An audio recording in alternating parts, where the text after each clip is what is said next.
everyone, I'm Hugo. And I'm Jake. And this is the Bible Reloaded. Yay! So last time, David ran away from Saul because Saul was planning on killing him because he's a jealous dick. But, bright side of the story, Jonathan and David, budding romance. So as David ran away, he got the sword of Goliath because, you know, fiction. And now we have him still running away and Saul chasing after him. So today we'll find out what happens in this ancient epic beginning in 1 Samuel chapter 21, verse 10. Now they're excited and you're going to let them down. Yep. That day David fled from Saul and went to Achish, king of Gath. But the servants of Achish said to him, "Isn't this David, the king of the land? Isn't he the one they sing about in their dances? Saul has slain his thousands and David his tens of thousands." I'm wondering why they bring this up, because David is at this point not king at all. I mean, maybe they're just playing on the fact that he's more famous than Saul at this point. David took the words to heart and was very much afraid of Achish, the king of Gath. Don't know why he's afraid of him, but apparently he's afraid of him. So he pretended to be insane in their presence, and while he was in their hands, he acted like a madman, making marks on the doors of the gates and letting saliva run down his beard. What strategy, what is your end game here? They think I'm famous, better act crazy. If they wanted to kill you, obviously ancient people had no issues killing the mentally impaired. But no one wants to touch him because he has saliva running down his beard. They'd be like, "Oh, get out of our town, ew. No, go, don't." Achish said to his servants, "Am I so short of madmen that you have to bring this fellow here to carry on like this in front of me? Must this man come into my house?" And that's the end of that scene. Yep, that's the end of that story. No bearing on the plot. Glad we read that to you? I'm not. I have to edit it. Chapter 22. David at Adullam and Mitzvah. David left Gath and escaped to the cave of Adullam. When his brothers and his father's household heard of it, they went down to him there. All those who were in distress, or in debt, or discontented gathered around him, and he became their commander. About 400 men were with him. I wish I had that effect on people if I just, walk into a valley and everyone's like, "Look at that guy! I want to be near him!" What you don't see is he had sort of a Quantum Leap Knight Rider, Greatest American Hero thing, where every week he'd help save another desperate person and they'd just become part of his team. From there David went to Mitzvah in Moab, and said to the king of Moab, "Would you let my father and mother come and stay with you until I learn what God will do for me?"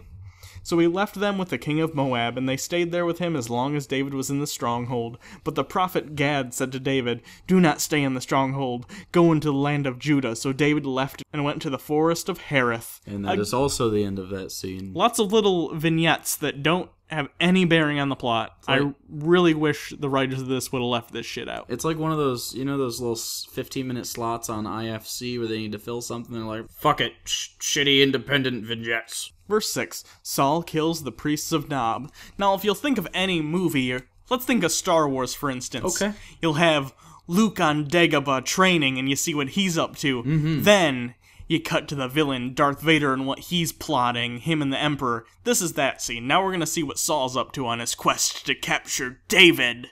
Now Saul heard that David and his men had been discovered, and Saul was seated spear in hand under the tamarisk tree on the hill of Gibeah, with all his officials standing at his side. He said to them, "Listen, men of Benjamin, will the son of Jesse give all of you fields and vineyards?" And Jesse is David's dad. Yeah.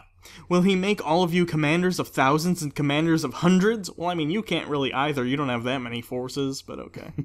"Is that why you have all conspired against me? No one tells me when my son makes a covenant with the son of Jesse. None of you is concerned with me or about me or tells me that my son has incited my servant to lie and wait for me as he does today." No one knew they were in a secret, sexy farm town area in the field, and they were like, whispering to each other. No one knew. That was their moment. Yeah, Saul's becoming very, very paranoid as this goes on, and we're supposed to basically stop seeing him as a competent leader. Which, in fairness, after he started chucking spears at people, I'd say he stopped being a competent leader. But it's funny how when he was first introduced, very good leader, very level-headed, but as it's gone on, he's just gone off the deep end. But Doeg, the Edomite, who was standing with Saul's officials, said, "I saw the son of Jesse come to Abimelech, son of Ahitub at Nob.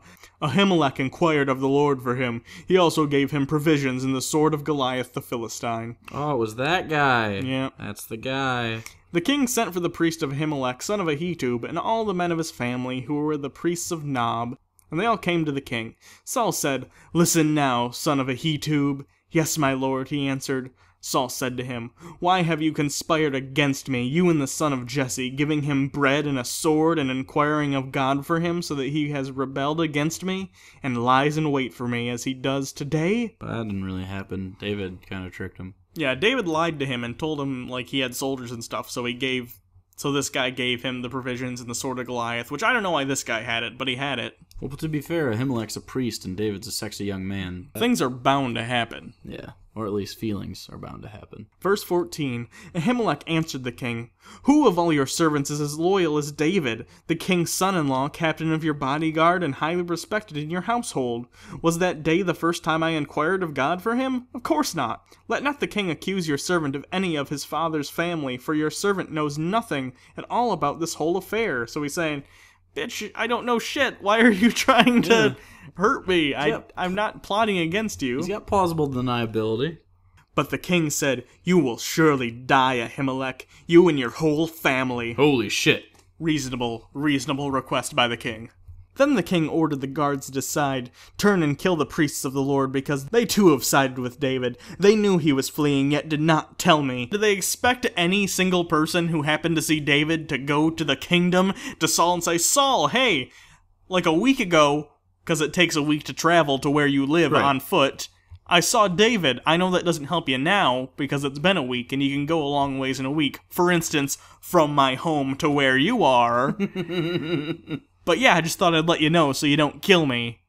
"Oh, thanks." "Yeah, you're welcome, Saul. I'll tell you if I see him." But he's the boss that's really overbearing and no one ever wants to go to him because, even no matter what the news is, you're going to get yelled at or speared. See, I'd like to think Saul is the Michael Scott of the Bible. He's trying so hard, He's but not lovable, though. he misses the mark so much.